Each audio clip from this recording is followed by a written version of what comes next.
বাচ্চা একই জিনিস বারবার ঘোরায় বা লাইন করে সাজায়, মানে একটার পিছনে আরেকটা আরেকটা।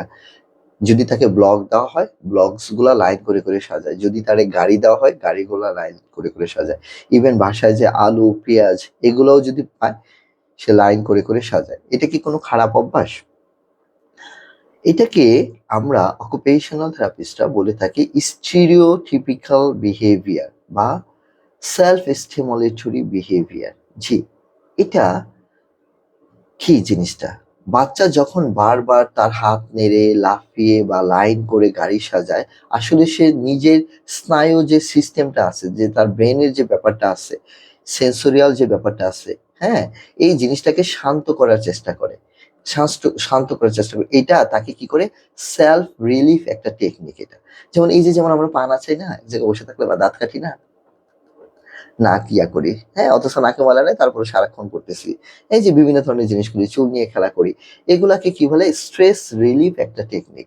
জি, স্ট্রেস রিলিফ একটা টেকনিক এই জিনিসটা। মানে সে নিজেকে শান্ত রাখার জন্য, নিজেকে কাম ডাউন করার জন্য সেই কাজটা করে থাকে। তাহলে কি করবেন? এটা জোর করে থামানো যাবে না। তাহলে বাচ্চা কিন্তু আরো অস্থির হয়ে যাবে।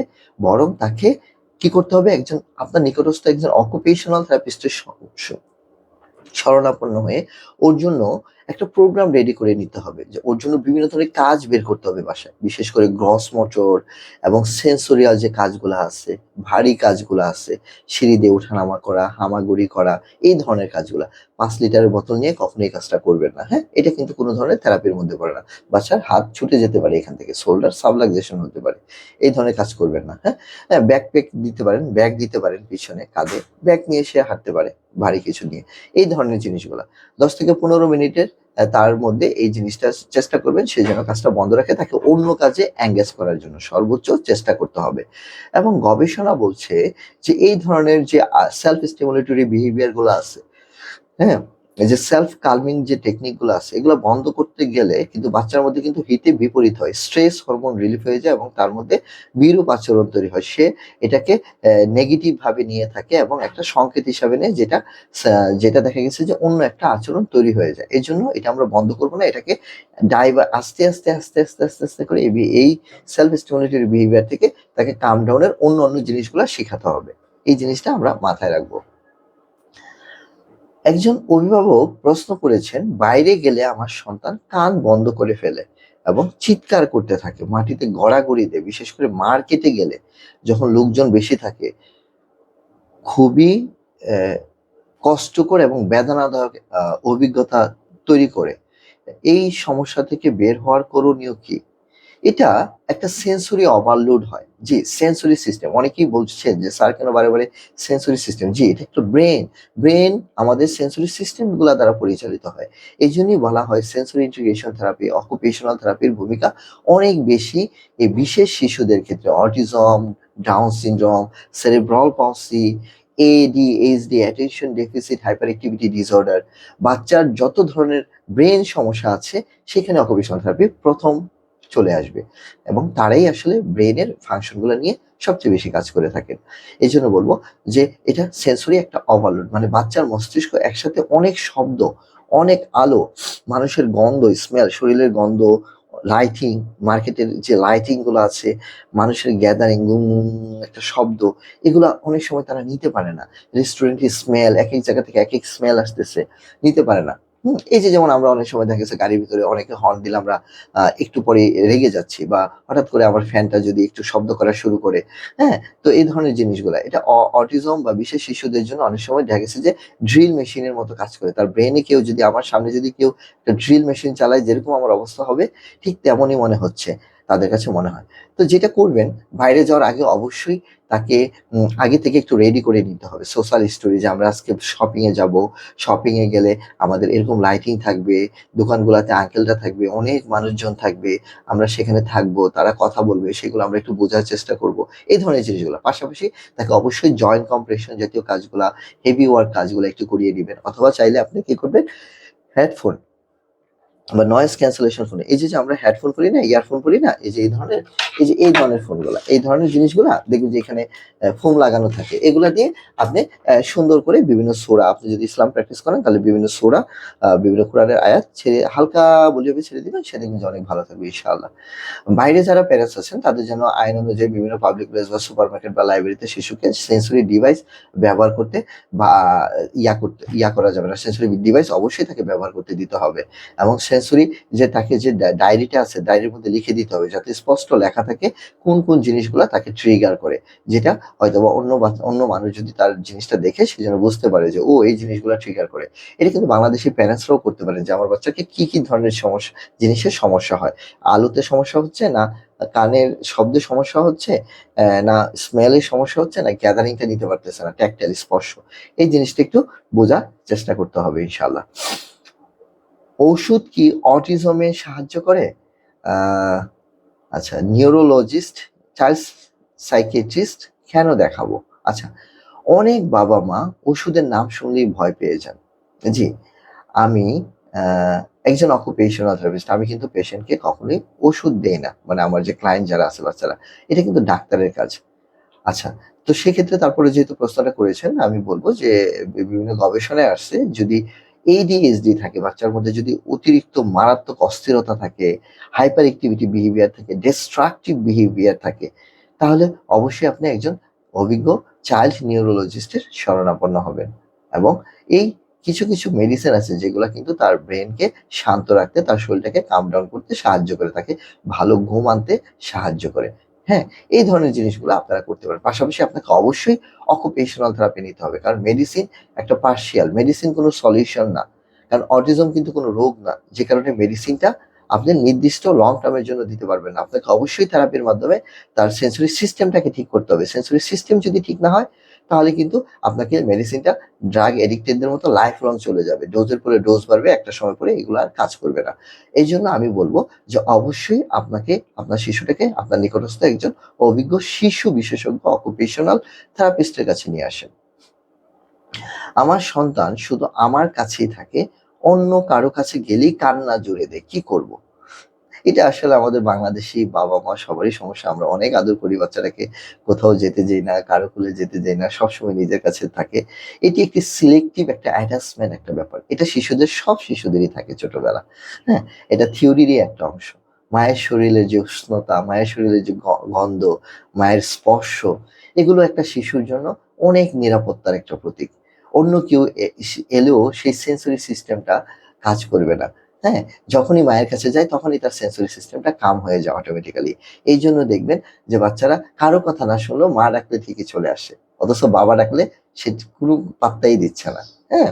এই যে ব্যাপারটা, আবার মাকে মারেও বেশি, আদরও করে বেশি। এই যে ব্যাপারটা, এটা হলো একটা সিলেক্টিভ একটা অ্যাটাচমেন্ট। হ্যাঁ? আ বিশেষ করে আমরা যারা বাংলাদেশী পরিবার, যারা জয়েন্ট পরিবারে থাকি, যেমন আমাদের খালা, চাচা, চাচী, দাদা, দাদি, নানা, নানি, কাউকে যদি একদম আ আ এই জিনিসটা তারা অনেক সময় দেখা যাচ্ছে তাদের কাছে যায়, তারা আমরা কুলে নিয়ে করি। কিন্তু বাইরে যারা প্যারেন্টস আছেন তারা তো এই সুযোগটা থেকে বঞ্চিত হয়। তো এই ধরনের ক্ষেত্রে আমরা কি করব? সেক্ষেত্রে দেখা যাবে যে আমরা চেষ্টা করব যে আমার পাশাপাশি আমি আমার সাথে যারা আছেন তাদের সাথেও মাঝে, মাঝে ওকে কুলে নিতে দিব। অল্প সময়ের জন্য। আস্তে, আস্তে সে যখন বিভিন্ন টাচে অভ্যস্ত হবে, তখন কিন্তু তার কাছে আর সমস্যা হবে না। বিশেষ করে যাদের ট্যাকটাইল ডিফেন্সিভ থাকে, তাদের মধ্যে এই সমস্যাটা খুব বেশি থাকে। এজন্য সোশ্যাল স্টোরিটা খুব ভালো।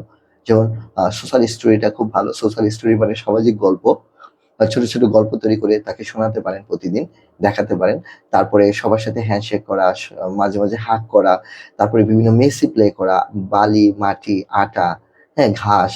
এই মেসি প্লে গুলা, এই মেসি প্লে এর মাধ্যমে কিন্তু বাচ্চার মধ্যে এই সহনশীলতাটা তৈরি হয়ে যাবে। এই ধরনের জিনিসটা করবেন। আমার সন্তান হাত ধোয় না, দাঁত মাজে না, চুল আঁচড়ায় না। কিভাবে অভ্যাস করাবো? এটা আসলে একটা অলসতা নয়। বিশেষ করে হাত ধুতে চায় না, তারপরে দাঁত মাজতে চায় না, চুল আঁচড়াতে চায় না। এই যে ব্যাপারগুলা, শরীরে অনেক সময় তেল দিতে চায় না, হ্যাঁ, জামা কাপড় পরতে চায় না, খালি গায়ে থাকতে চায়। এগুলা কিন্তু ট্যাকটাইল সেন্সরি সমস্যা। হ্যাঁ, ট্যাকটাইল ডিফেন্সিভনেস এর একটা সমস্যা এগুলা। এগুলা কোনো অলসতা বা কোনো বিহেভিয়ারাল আচরণ না। এটাকে যেটা করতে হবে যে আপনার নিকটস্থ একজন অভিজ্ঞ অকুপেশনাল থেরাপিস্টের শরণাপন্ন হন এবং একটা অ্যাসেসমেন্ট করে দেখেন যে তার ট্যাকটাইলে আসলে সত্যিকারের সমস্যা আছে কিনা, পাশাপাশি আরো অন্যান্য ইন্দ্রিয়গুলা সমস্যা আছে কিনা। কারণ এই ক্ষেত্রে দেখা গেছে যে বাচ্চার অন্যান্য এরিয়াতেও সমস্যা থাকতে পারে। সেক্ষেত্রে আপনি যেটা করবেন, প্রচুর পরিমাণে মেসি প্লে করাবেন। বালি, মাটি, কাদা, হ্যাঁ? তারপরে আটা, যতটুকু সম্ভব যদি ঠান্ডা না লেগে যায় এভাবে আরকি। পানি দিয়ে বেশি খেলতে দিবেন না, ঠান্ডা লেগে যাওয়ার সম্ভাবনা থাকবে। তার ইমিউনিটি সিস্টেমটা বাড়াতে গেলে অবশ্যই খোলা মাঠে, খোলা আকাশের নিচে, সূর্যের নিচে খেলতে দিলে সবচেয়ে ভালো। কারণ ভিটামিন ডি ছাড়া বাচ্চার ট্যাকটাইল সিস্টেম কখনোই ঠিক হবে না। আর ভিটামিন ডি কিন্তু ব্রেইন ডেভেলপমেন্ট এ সাহায্য করে। খুব মনে রাখবেন। হাড় এবং মাংসপেশি শক্ত করতে সাহায্য করে ভিটামিন ডি। এজন্য আপনাকে আপনার শিশুকে প্রচুর পরিমাণে ভিটামিন ডি, এই জিনিসটা আপনার রোদ থেকে যেন ন্যাচারালি পেয়ে যায় সেই ব্যবস্থা আপনাকে করতে হবে। পাশাপাশি দাঁত মাজা, হাত ধোয়া, চুল আঁচড়ানো এগুলোর জন্য ছোট, ছোট আপনি সোশ্যাল স্টোরি বা সামাজিক গল্প এগুলা আপনি করবেন এবং অকুপেশনাল থেরাপিস্টের কাছ থেকে কিছু টেকনিক আপনি শিখে নিবেন। বাচ্চাটা স্কুলে বসতে পারে না, ৫ মিনিটও বসে না। শিক্ষক প্রতিদিনই অভিযোগ করেন, স্কুল থেকে কমপ্লেইন আসে। কি করব? এটা যারা মেইন স্ট্রিম স্কুলে আমরা বাচ্চাটাকে দিয়েছি, তারা প্রত্যেকটা বাবা-মা এই সমস্যার মধ্যে আছি আমরা। হ্যাঁ? প্রতিদিনই কমপ্লেইন আসতেছে, আপনার বাচ্চা তো বসে না, আপনার বাচ্চা তো অন্য বাচ্চাকে হিট করে, বা আপনার বাচ্চা তো আ যদি চেয়ার থেকে উঠে যায় বসতে বলি চিৎকার শুরু করে দেয়। আপনার বাচ্চা একা, একা হাঁটে। হ্যাঁ? কাউকে ডিস্টার্ব না করলেও সে খালি হাঁটতে থাকে একা, একা। হ্যাঁ? আপনার বাচ্চা তো আরেক বাচ্চার বই ধরে, টিফিন নিয়ে নেয়। এই যে জিনিসগুলা বেঞ্চের উপর, চেয়ারের উপর উঠে লাফালাফি শুরু করে দেয়। হ্যাঁ? তো এই যে জিনিসগুলা, এই জিনিসগুলা কিন্তু প্রতিনিয়ত আমরা বাবা-মা যারা আছি তারা এগুলা ফেস করতেছি। বিশেষ করে যারা ১ম থেকেই বাচ্চাটাকে নরমাল স্কুলে দেওয়ার চিন্তা করেছি। যে থেরাপি নিবো আর নরমাল স্কুলে দিয়ে দিবো। তাহলেই বাচ্চা ঠিক হয়ে যাবে। না, এটা সবচেয়ে বড় একটা ভুল ধারণা। আপনি যদি উন্নত বিশ্বের দিকে তাকান, উন্নত বিশ্বের চিকিৎসা পদ্ধতির দিকে তাকান, আপনি দেখবেন আর্লি ইন্টারভেনশন হলো ফার্স্ট। বাচ্চার দুর্বলতাগুলা যদি আপনি উম এখান থেকে কাটিয়ে না দিতে পারেন, সে কিন্তু মেইন স্ট্রিম স্কুলে গিয়ে কখনোই নিজেকে খাপ খাওয়াতে পারবে না। মেইন স্ট্রিম স্কুলে তো আপনি চাইলেই দিতে পারবেন। যেকোনো বয়সেই দিতে পারবেন। প্রাইভেট স্কুলগুলা তো টাকা দিলেই আপনার বাচ্চাকে নিয়ে নিবে। কিন্তু আপনার বাচ্চাকে যদি রেডি না করে দেন আপনি, এই যে সে একটা জায়গায় চেয়ারে স্থির হয়ে বসে না। এই যে অন্য বাচ্চাদের সাথে সে মেলামেশা করে না। অথচ আপনি দিয়েছেন কি মেইন স্ট্রিমে দিলে অন্য বাচ্চাদের কাছ থেকে ভালো, ভালো জিনিসগুলা শিখে যাবে। কিন্তু অন্য বাচ্চাদের কাছ থেকে কিন্তু সে কি শিখতেছে? সে হ্যাঁ? বেশিরভাগ বাচ্চারাই দেখা গেছে যে তার সাথে মিশবে না। কারণ নরমাল বাচ্চারা যখনই দেখবে যে এই বাচ্চাটার মধ্যে একটা দুর্বলতা আছে তারা ভয় পেয়ে যাবে আর তার কাছে ধারে কাছেও কেউ আসবে না। হ্যাঁ? এই ধরনের বাচ্চারা মিশতে চায় না। বাচ্চারা সবসময় একটু যারা একটু ভালো বাচ্চা তাদের সাথে বেশি মিশে। নিজেরা মিশবে। তাকে সবসময় আলাদা করে রাখবে। তো এই জিনিসটা তো মেইনস্ট্রিম স্কুলে এটা সম্ভব না। একজন টিচার কিভাবে ২০-৩০ টা বাচ্চাকে কন্ট্রোল করবে? সাথে আপনার বাচ্চাকে সহকারে। এই প্রশ্নটা আপনার কাছে। যেখানে আমরা 1:1 একটা বাচ্চার সাথে একটা টিচার দিয়ে আমরা হিমশিম খাই। ঠিকভাবে কাজ করতে পারি না। সেখানে ৩০ টা ৪০ টা বাচ্চাকে একটা টিচার কিভাবে ম্যানেজ করবে? শিক্ষকের বাচ্চার যেটা করতে হবে, এক্ষেত্রে যেটা করতে হবে আপনার বাচ্চাটাকে অবশ্যই একজন অকুপেশনাল থেরাপিস্টের শরণাপন্ন হবেন এবং একটা ইন্ডিভিজুয়ালাইজ এডুকেশন প্রোগ্রাম তার কাছ থেকে নিতে হবে এবং বিশেষ করে তার সেন্সরি ডায়েটটা তৈরি করে নিতে হবে যে কি ধরনের সেন্সরি ডায়েট বাচ্চার প্রয়োজন। কারণ বাচ্চার সমস্যা যদি না জানা যায় তাহলে কিন্তু সমাধান কোনোভাবেই আসবে না। এই যে সিটিং হ্যাবিট, অন্য চেয়ারে উঠে লাফালাফি করা, হাঁটাহাঁটি করা, অন্য বাচ্চাকে হিট করা, এই জিনিসগুলোর জন্য প্রত্যেকটা জিনিসের জন্যই সেন্সরি সিস্টেম কোনো না কোনোভাবে দায়ী থাকে। এই সেন্সরি সিস্টেমগুলা যদি কাজ না করা হয় তখনই একটা আচরণ তৈরি হয়ে যায় এবং সেন্সরি সিস্টেমগুলোকে যখন আমরা ওভারলুক করি তখনই একটা আচরণ তৈরি হয়ে যায়। আপনি যদি আপনার শরীরটাকে ব্যবহার না করে ৩ মাস যদি বিছানায় শুয়ে থাকেন, দেখবেন যে ৩ মাস পরে আপনি হাঁটতে পারবেন না। জি, মানুষের বডিটা এভাবেই আল্লাহ তৈরি করছে। যত ধনী হন আপনি, পৃথিবীর শ্রেষ্ঠ ধনী, ক্ষমতাসীন হন, আপনাকে টয়লেটেই যেতে হবে। আপনাকে নিজে থেকেই টয়লেট করতে হবে। কিছু করার নাই। আপনাকে হাত দিয়ে খাবারটা খেতে হবে। কিছু করার নেই। আপনাকে চাবায়েই খাবারটা খেতে হবে। কিছু করার নেই। আপনাকে গিলে খেলেও এখানে হজম করার জন্য তার শক্তি লাগবে। কিছুই করার নাই।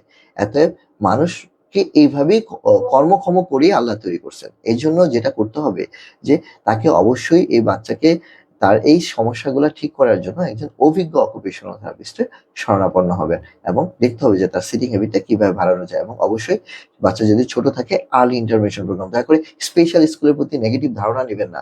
স্পেশাল স্কুল আলাদা জিনিস, নর্মাল স্কুল আলাদা জিনিস। আলহামদুলিল্লাহ কিডসল্যান্ড কিন্তু কোনো স্পেশাল স্কুল না। কিডসল্যান্ড হলো একটা ব্রিজিং স্কুল। ব্রিজিং স্কুল মানে গ্যাপ। জি, আমাদের স্কুল সার্ভিসটা হলো একটা গ্যাপ প্রোগ্রাম, ব্রিজিং প্রোগ্রাম, যেখানে বাচ্চাটাকে আমরা তৈরি করব নরমাল স্কুলের জন্য। সর্বাত্মক চেষ্টা করব বাচ্চাটাকে occupational therapy, speech therapy, language therapy, behavioural therapy, academic programme, life skill, এই যে টয়লেট ট্রেনিং, খাওয়া-দাওয়া, ব্যাগ গোছানো, জামা-কাপড় পরা, জুতা পরা, বন্ধুদের সাথে খেলাধুলা করা, গ্রুপ থেরাপি, এগুলোর মাধ্যমে বাচ্চাটাকে নরমাল স্কুলে তৈরি করার চেষ্টা করব। যারা পারবে না তাদেরকে আমরা স্পেশাল স্কুলে রেফার করব। আদারওয়াইজ আমরা চেষ্টা করব ৬ বছর পর্যন্ত, ৭ বছর পর্যন্ত সর্বাত্মক বাচ্চাটাকে নরমাল স্কুলে দেওয়ার জন্য ইনশাআল্লাহ। আমাদের সেইভাবেই আমাদের কারিকুলামটা তৈরি করা আছে। আলহামদুলিল্লাহ আমাদের নিজস্ব একটা কারিকুলাম আছে। আপনারা চাইলে আসেন, আমাদের কারিকুলামটা দেখেন, পছন্দ হলে আপনি সেবা নিতে পারবেন। আমার সন্তান লিখতে পারে না, হাত ধরে লিখিয়ে দিলে কাগজ ছিঁড়ে ফেলে, জুড়ে প্রেসার দেয়, কি করব? হাতের মাংসপেশি যেটা হলো যে ফাইন মোটর স্কিল, মানে হ্যান্ড রাইটিংটাকে একটা ফাইন মোটর স্কিল এবং ৩ আঙ্গুলের কাজ, ঠিক না? ট্রাইপড পেন্সিল গ্রিপ বা পেন্সিল গ্রিপ বলি আমরা, হ্যাঁ? তো এটা আপনি যেটা করতে হবে যে সে যেহেতু লিখতে পারে না, তাহলে তাকে কলম দিয়ে ১ম এই কেন আমি লিখাচ্ছি? তাকে যেটা করতে হবে যে ১ম এ আপনি একটা ট্রের মধ্যে আটা দিয়ে দেন। আটা মানে আ গুঁড়া আটা আরকি, হ্যাঁ? আটা, আটা দিয়ে দেন। সুন্দর করে ওইটার মধ্যে সে লিখলো সরো, সরায়া A, B, C, D এভাবে। অথবা একটু আটাটাকে একটু ডো করে তেলের মতো, তেলের পিঠা বানানোর যে ডোটা ওইটা সুন্দর করে একটা ট্রেতে দিয়ে দেন, ওইটার মধ্যে লিখবে। দেখবেন যে সুন্দর মজা হবে। মাঝে, মাঝে বালুর মধ্যে লিখবে। মা এই ধরনের জিনিসগুলো মাঝে, মাঝে আপনি বোর্ডে লিখে দিবেন। মাঝে, মাঝে ওকে হোয়াইট বোর্ডে লিখে দিবেন আর ও শুধু মুছবে। এই যে এইভাবে আঙ্গুলগুলা শক্তিশালী হবে। মাঝে, মাঝে চক, সবচেয়ে ভালো হলো হোয়াইট বোর্ড থেকে সবচেয়ে ভালো হলো ব্ল্যাক বোর্ড অ্যান্ড চক। এখন তো ডাস্ট ফ্রি অনেক চক পাওয়া যায়। আপনি চক দিয়ে ব্ল্যাক বোর্ডে যত খেলবেন, যত কাজ করবে। আর সবচেয়ে আরেকটা কথা হলো সিটিং হ্যাবিটটা কিন্তু সবচেয়ে খারাপ জিনিস বাচ্চাদের জন্য। সবচেয়ে বেস্ট হলো ফ্লোরে কাজ করা আর দাঁড়ায় কাজ করা। দাঁড়ায় কাজ করলে কি হবে? এই মাসলগুলো স্ট্রং হবে।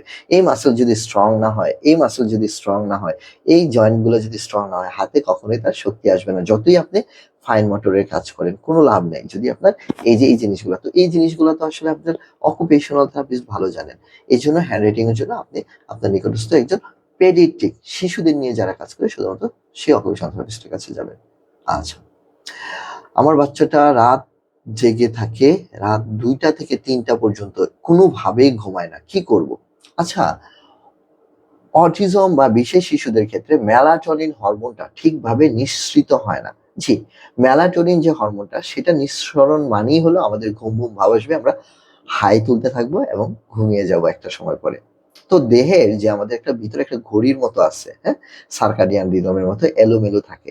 তো এই যে ব্যাপারগুলা, এই যে রিদমিক যে ঘড়িটা, এই ঘড়িটা টিং ding ding ding ding ding ding ding, এই যে ব্যাপারটা দেখা গেছে যে আমাদের যেটা করতে হবে এখন, এই জিনিসটা এখন বাচ্চাদের কিভাবে শেখাতে হবে এটা করতে গেলে আমাকে কয়েকটা পদ্ধতি দেখতে হবে। এক হলো যে বাচ্চাটা শারীরিকভাবে সুস্থ কিনা, তার টনসিলের সমস্যা আছে কিনা, ঠিকভাবে শ্বাস নিতে পারে কিনা, মুখ দিয়ে শ্বাস নেয় কিনা। তাহলে অবশ্যই নাক কান গলা বিশেষজ্ঞ দেখে এটা চিকিৎসা করতে হবে। এডিনয়েডের কোনো সমস্যা আছে কিনা। আরেকটা হলো ওই যে মেলাটোনিন হরমোনের কথা বললাম। তো যেটা করতে হবে বাংলাদেশি প্যারেন্টসদের সন্ধ্যা ৬টা মানেই হলো সব বন্ধ করে দিতে হবে। দয়া করে আপনার ডিভাইসগুলা লুকিয়ে ফেলবেন। ইমার্জেন্সির জন্য আপনি একটা বাটন ফোন কিনে রাখতে পারেন। হ্যাঁ? এই ধরনের জিনিসগুলো আপনি করে ফেলবেন এবং বাসায় রুমের একটা টেম্পারেচার করে ফেলবেন। অন্য রুমে আপনি করলেও মানে ওর সারাউন্ডিং যে জিনিসগুলা সেগুলা তৈরি করে করে ফেলবেন। লাইটিং গুলা, রুমের মধ্যে একটু অ্যারোমা থেরাপি দিতে পারেন। হালকা শব্দে কোরআন তেলাওয়াত ছেড়ে দিতে পারেন। ঘুমানোর আগে তাকে অবশ্যই ডিপ প্রেশার, জয়েন্ট কম্প্রেশন আরো যা লাগবে বাচ্চার প্রয়োজন অনুযায়ী সেটা অকুপেশনাল থেরাপিস্টের কাছ থেকে শিখে আপনি বাসায় কাজগুলা করবেন। বাইরে যারা প্যারেন্টস আছেন তারা দেখা গেছে যে কমন মেলাটোনিনটা খুব কমন দেওয়া হয়, যে এটা আপনারা ডক্টরের পরামর্শ নিয়ে অবশ্যই করতে পারেন। তবে সবচেয়ে বড় কথা হলো বাইরে যারা প্যারেন্টস আছেন তারা কিন্তু আমাদের প্যারেন্টস ট্রেনিং যে প্রোগ্রামটা আছে সেখানে ট্রেনিংটা নিয়ে আপনারা কাজগুলা শিখে বাচ্চার সাথে বাসায় সহজেই করতে পারেন। সেটা কিন্তু আমাদের ভার্চুয়ালি অনলাইন বা ভিডিও কলের মাধ্যমে সেটা কিন্তু দেওয়া হয়ে থাকে আলহামদুলিল্লাহ। আপনি যেকোনো থেরাপিস্টের সেবাই আমাদের কাছ থেকে নিতে পারবেন। বাচ্চা শুধু বিস্কিট খায়, শক্ত খাবার খায়। আ ভেজা খাবার, মাছ, মাংস, সবজি ছুঁয়েও দেখে না। কিভাবে তাকে নতুন খাবার খাওয়াবো? আচ্ছা, কিছু বাচ্চার মধ্যে কিন্তু ফিডিং ডিসঅর্ডার আছে। যেমন সিলেক্টিভ ইটিং ডিসঅর্ডার বলি আমরা। সিলেক্টিভ ইটিং ডিসঅর্ডার হলো তাদের খাবারের গন্ধ, খাবারের রং, খাবারের টেক্সচার, খাবারের যে শক্ত নরম টেক্সচার, খাবারের গন্ধ, খাবারের রংটা, ইভেন আপনার প্যাকেটের রঙও যদি ভিন্ন হয় তাও খাবে না। আপনি বিস্কিট মনে করেন যে একই বিস্কিট, বাংলাদেশে মনে করেন যে এই যে এনার্জি প্লাস, আপনি এনার্জি প্লাস না নিয়ে এনার্জি প্লাসেরই আরেকটা বের করলো, মনে করেন যে অন্য একটা কোম্পানি আরেকটা এনার্জি প্লাস বের করছে, নাম হলো ABC, কিন্তু জাস্ট খালি প্যাকেটের কালারটা ভিন্ন, সেইটা খাবে না, জানেন? অথচ বিস্কুট একই রকম। এনার্জি প্লাস বিস্কিটটাও যদি আপনার একটা প্যাকেটে দেন তাও সে খাবে না। এতটাই সিলেক্টিভ থাকে কিছু কিছু বাচ্চা আছে। এই বাচ্চাদের জন্য আপনাকে খুঁজে বের করতে হবে। অবশ্যই তখনই কিন্তু আপনাকে অকুপেশনাল থেরাপিস্টের কাছে যেতে হবে। এটা খুঁজে বের করে দেওয়ার জন্য তার প্রবলেমটা কোথায় আসলে। এটা কি তার গন্ধের সমস্যা, রঙের সমস্যা, টেক্সচারের সমস্যা, না আরো কিছু সেন্সরি সমস্যা তার মধ্যে আছে। তার মুখে মাসাজ লাগবে কিনা, খাবারের ডায়েটটা কিরকম হতে হবে। এইভাবে নিয়ে কিন্তু আপনি কাজটা করতে পারেন এবং অবশ্যই গ্রাজুয়ালি কিন্তু আগাতে হবে নতুন নতুন খাবারগুলা দিয়ে। অনেক বাচ্চা আছে যে ৩ বছর পর্যন্ত ব্লেন্ড করা খাবার খাইছে। এখন সে খাবার গিলে খায়। এখন আর খাবার চাবায় না। এই ধরনের অনেক সমস্যা আছে। তো অবশ্যই এর জন্য একজন পেডিয়াট্রিক অকুপেশনাল থেরাপিস্টের কাছে যাবেন। টিকা নেওয়ার কারণে কি অটিজম হয় কিনা? বা এটা কি কোনো চোখের দোষ কিনা? কারণ আত্মীয়স্বজনরা প্রায় বলে থাকে, "তোমার শিশুকে টিকা নেওয়ার পরেই দেখছি ও সমস্যাটা দেখা দিছে।" এটি একটা কমন একটা প্রশ্ন আমাদের বাংলাদেশের জন্য। অটিজম আমি আগেই বলেছি এটা কিন্তু একটা মস্তিষ্কের বিকাশগত একটা সমস্যা। মানে ব্রেইন ডিসঅর্ডার।